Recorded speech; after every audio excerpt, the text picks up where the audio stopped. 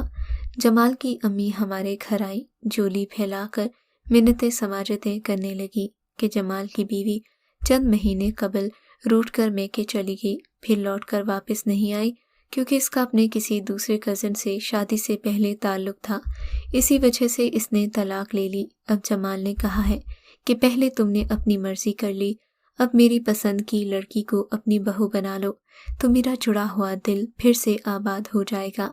یہ سن کر میری امی سکتے میں آ گئی، کہنے لگی اگر ایک ہفتہ پہلے آپ آ جاتے تو یہ رشتہ ممکن تھا، مگر اب ایسا ممکن نہیں ہے۔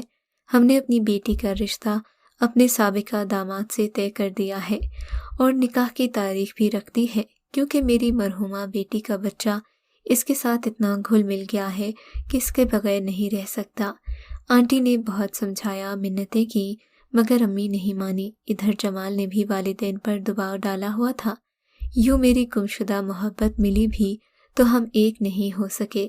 ہماری گمشدہ محبت ہمارے والدین کے دروازے پر دستک دیتی رہی، بالآخر دم توڑ گئی۔ میں یتیم بچے کو پالنے کی پاداش میں سولی پر چڑھ گئی۔ بہنوئی کا گھر آباد کرنے کے لیے زبردستی ان کی دلہن بن کر ان کے ساتھ رخصت کر دی گئی، جبکہ جمال بھی روتا رہا، میرا انتظار کرتا رہا، مگر مجھے آواز نہیں دے سکا۔ کاش یہ کہانی یہاں ختم ہو جاتی، مگر ایسا نہیں ہو سکا۔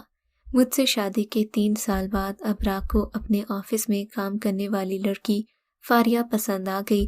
انہوں نے خفیہ طور پر اس سے دوسری شادی کر لی۔ فاریہ کے 3 بچے ہو گئے۔ اللہ کی رضا کہ مجھے اولاد کی نعمت سے محروم رکھا۔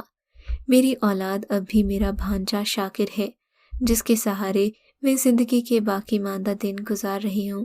سوچتی ہوں کاش کہ شاکر ہمارے درمیان نہ آتا تو مجھے اپنی کھوئی ہوئی محبت مل جاتی۔ میرے والدین کے انکار کی وجہ سے جمال اتنا دل برداشتہ ہوا کہ نوکری چھوڑ کر بیرون ملک چلا گیا۔ اب پتہ نہیں وہ کس حال میں ہوگا، خدا اسے خوش رکھے۔ اگر آپ کو آج کا یہ واقعہ پسند آیا ہے تو اس ویڈیو کو لائک ضرور کیجیے، اور اس طرح کے مزید قصے سننے کے لیے ہمارے چینل اردو مورل سٹوری کو سبسکرائب ضرور کیجیے۔